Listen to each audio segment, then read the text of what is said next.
And all the talk lately about what plugs into what on Gen 5 LT with Terminator X.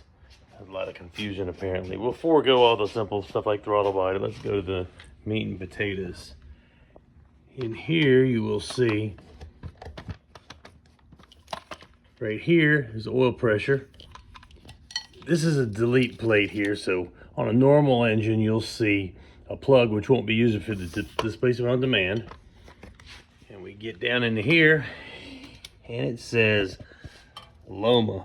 It's kind of a misnomer because that's going into a factory plug on a harness that's going up to the VVT solenoid, the cam sensor, and the oil pump. That's gonna with a tire low pressure on the oil pump.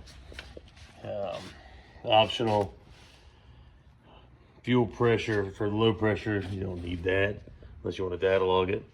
Then you get into here, and here's our stuff that's important.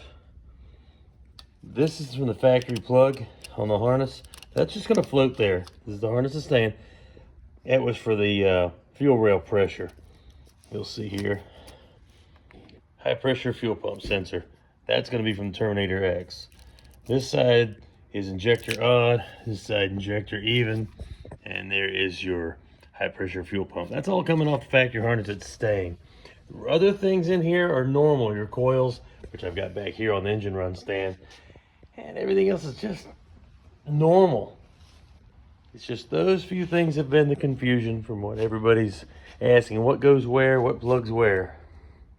Hope that clears things up a little bit.